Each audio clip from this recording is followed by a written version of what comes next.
Aray ko po ang taas. Mga kanibor. Papalusok. Dahan-dahan lang tayo kasi nakabota. Madulas.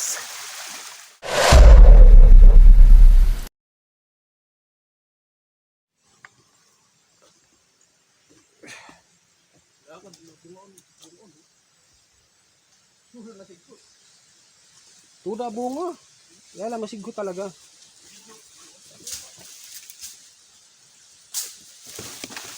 Tuda tudok din siya sa sapa.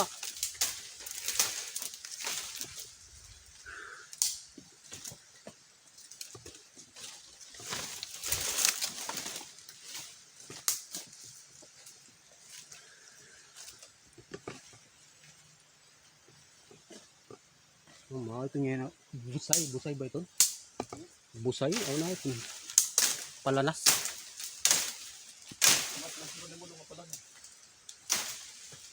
Yung nga tao, para pangutan ko sa ito. Kung maaram siya, diri. Tapos, pagka, may ibang kaistorya, glisto eh. May morse.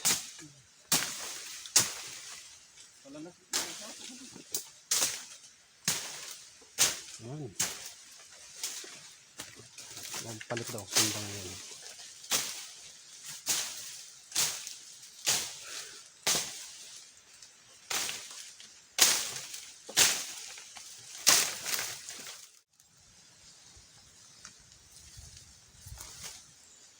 Ayan, mga bagol.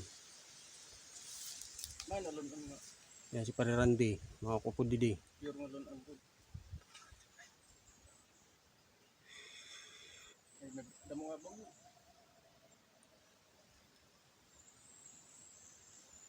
Sa imo tansya, mga pera na itong kabulan, tuig na. Tuig nito. Bulot na lang.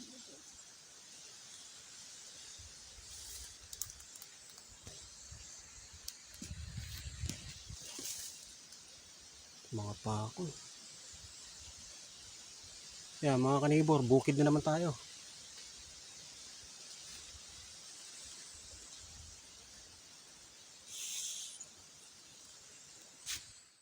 So yun, sa Tagyaw Singalube, bali adi kami yan na. Si Pare Randy, naglihos, naglihos. Sa Tagalog, na inikot namin yung kalubian ni Nay Janing. Ayan. Sa iha sa panahon, yan na, nakaabot gihapon.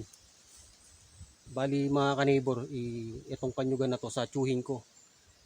Iniwan na ng mga paragkopra, taon na ang lumilipas. So nagkaroon tayo ng pagkakataon para bisitahin to. Oportunidad na rin sa may-ari, no, para makita mo yung kalagayan ng yung panyugan. Masukal, ang daming sighot. Daming makahoy sa mga kanibor. Ayan. Ingat lang kami sa ahas kay siyempre sobrang masukal na, sobrang masukal. So mag-iikot pa kami kasi nasa kalahati pa lang kami ng mga kanyugan na to.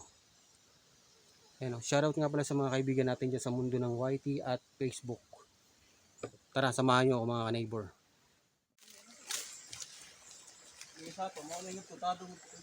Ito, daganas nga.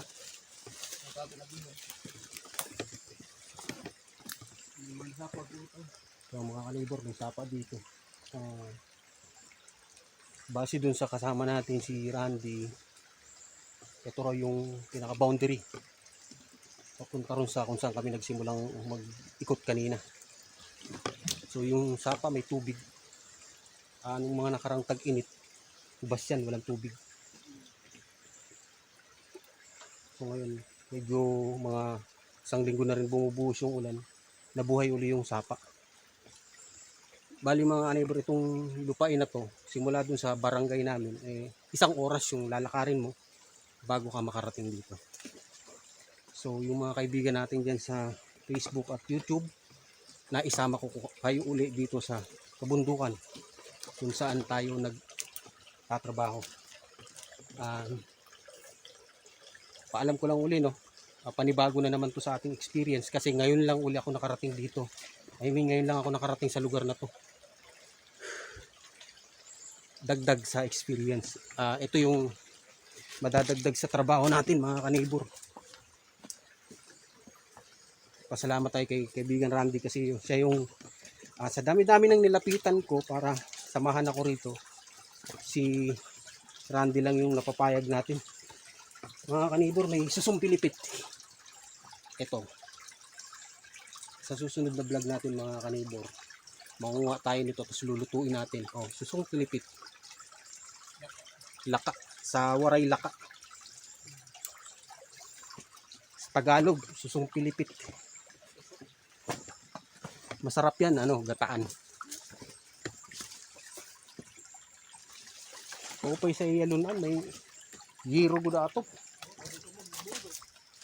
Oo, pwede turugan. O may mga kanibor, may kubo, yung koprahan. Kapitbahay natin sa lugar na to. Ha? Oo. Waray good dunot, ano? Kaupay pala sa mga rigi, kay mga tigang kahoy. So yan, patuloy tayo mga kanibor sa paglalakad. Dito tayo sa padadaan.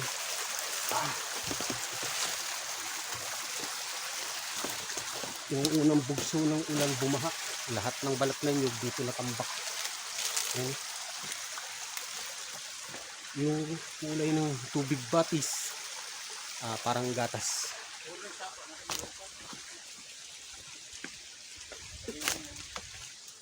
Ano pa eh. Yan, share kay paring Randy. Magiging artista na yan ito si Randy. Iwarang irakalubian, kaupay. Yung kapitbahay natin, malinis yung mga nid nila. Mapapansin nyo, walang mga kahoy. Malinis. Ang ganda tignan. So, bababa tayo rito mga kanibor.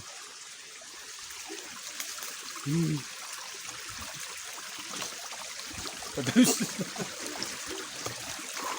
Yan mga kanibor. Ganda ng lugar na ito, di ba? Yung tubig di pa ganun kalino kasi katatapos lang bumaha. Kasi halos isang linggo nga ditong ulan sa lugar natin. So kaya ganyan yung kulay ng tubig.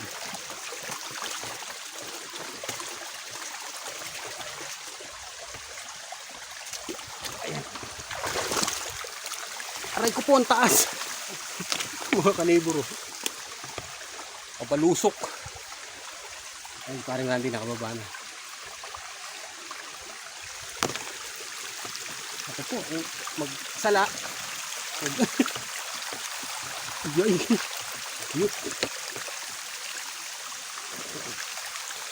Aduy. Magdaman, ang taas nito. Oh, mataas mga kanibor. Ito na ba yung adventure na hindi makakalimutan sa bubuhay natin? Kahoy man ito na natumba. Dahan-dahan lang tayo kasi nakabota. Madulas. Makapigil hiningang paglalakbay naman to mga kanibor. Yan.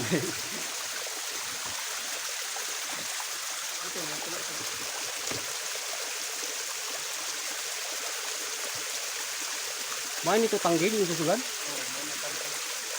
Na makahoy? Dito sa Igbo sini makahoy pa ini. Oh, lubi.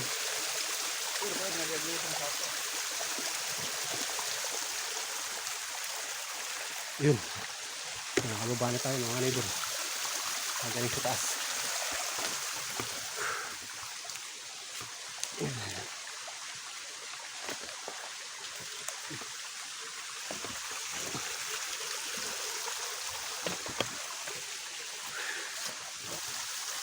Ito bangin mga kanibor.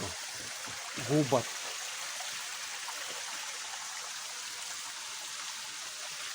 Gubat.